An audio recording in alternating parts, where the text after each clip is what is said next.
This is video 4 in the series, Breathe New Life into Your Relationship. This video is on how to manage your emotions in your relationship. I'm your host, Jonathan Parker. In this video, I'll be showing you how to clarify what your emotions are and what they're telling you. Why is that important to pay attention to your emotions? Because your emotions are a big part of being human, and they form an integral part of who you are. Your emotions reveal your personality, and they reflect your current mindset.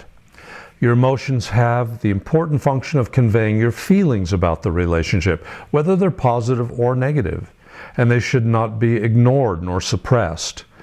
Now, how can you effectively handle or manage your emotions?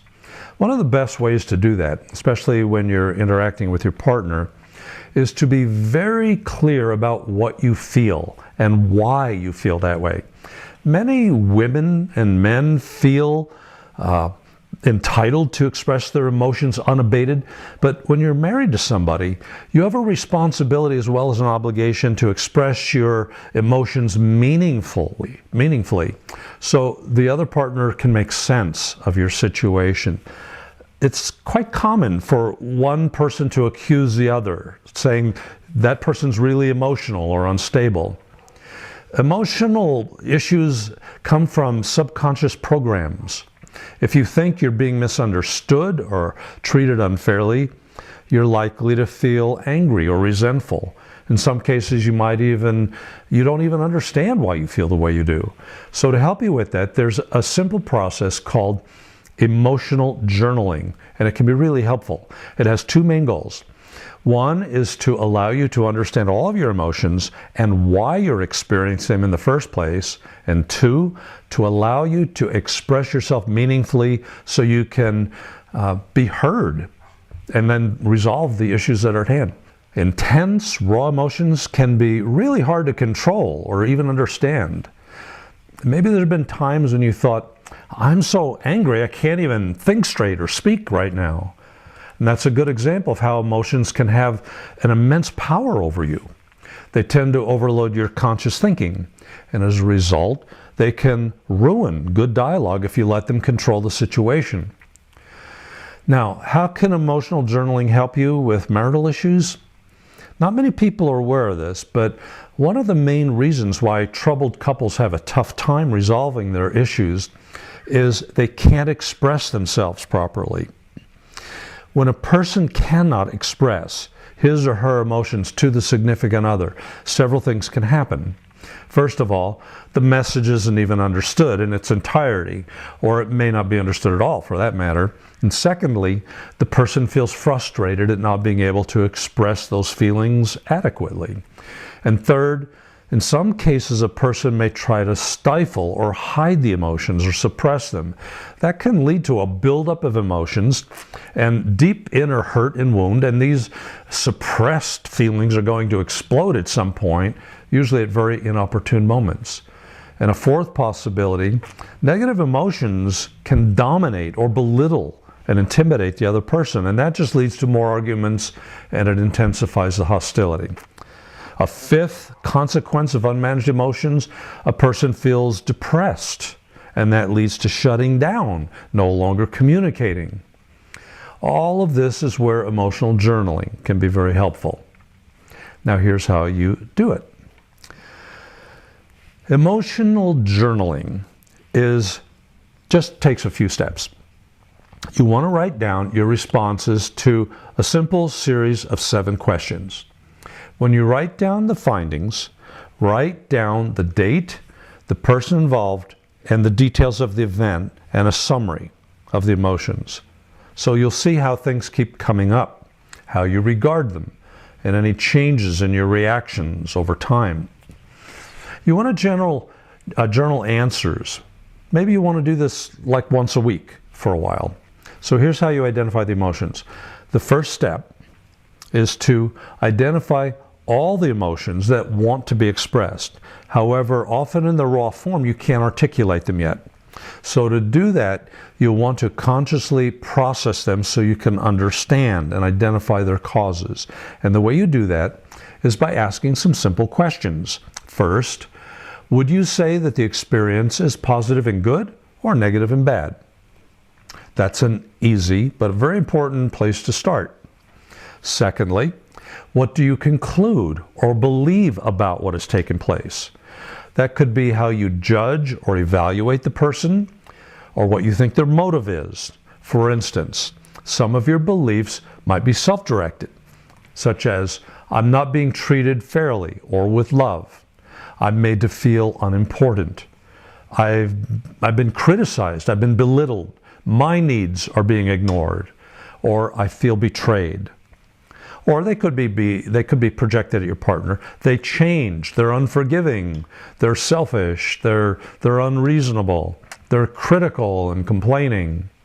Of course, there's probably thousands of possibilities about what your conclusions could be, but this is really important for you to identify them. You're not taking a position that you're right and the other person's wrong. You're simply identifying what your positions are. Third, what are the effects the circumstances are having on you? For instance, where do you feel it in your body? If it's negative, you'll probably feel a tightness maybe in your chest or your upper abdomen. You might describe the feeling as heartache or anxiety or like a heavy weight. Find the words that best describe the way you feel you are experiencing the situation. The fourth question to ask yourself is, what is your emotion trying to tell you? You want to close your eyes, locate the emotion in your body, and talk to the emotion. Don't judge anything at this point. Just let an exchange happen. So you start off by asking yourself some questions like, what does this tightness, this pain, this emptiness, this tension want me to know? What is the message in the feelings? And just simply write down what you hear your emotions say. The fifth question to ask yourself is your emotion linked to a similar experience or emotion from your past? Quite often, your feelings will arise because your subconscious mind associates a situation with something you observed or experienced in your past. And knowing this will help give you clarity on your situation now. So you might think you're reacting to your partner, but in reality, you could be reacting to a disturbing or a painful memory of the way you were treated in the past. And that's really important information to be aware of. The sixth question to answer is, what are some words that describe your emotions, with as many words as possible? The more specific, the more clear direction you're going to have. There's hundreds of words that could describe feelings. For instance, if what you're experiencing feels like anger, you might also say you are resentful or regretful, or you feel hurt or revengeful, wanting to get even. You might say you feel bitter or blaming. You are outraged and maybe hateful. Those are all variations of anger. So you could do this with all your feelings that you have, and you might also be feeling like you've been betrayed, abandoned, inadequate, rejected, criticized, belittled, futile, empty, and on and on. There's a saying in the type of therapy that I do, if you can feel it, you can heal it. So this is a really an important place to begin. Handling emotions is handled. Your emotions are handled by identifying them. So that's why I'm suggesting that you journal. And it does take a little bit of time to do that, of course. But when you're clear and specific about the feelings and emotions, you've already done 80% of resolving and clearing. Now, the seventh and final journaling step is, what do you think is the best recourse right now?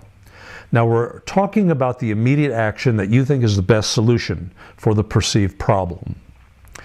Negative emotions arise because your mind thinks there's a problem, right?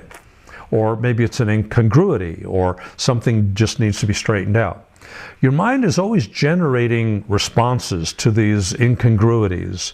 The mind's always trying to figure things out. It's always trying to resolve things. That's what causes you to worry and lose sleep.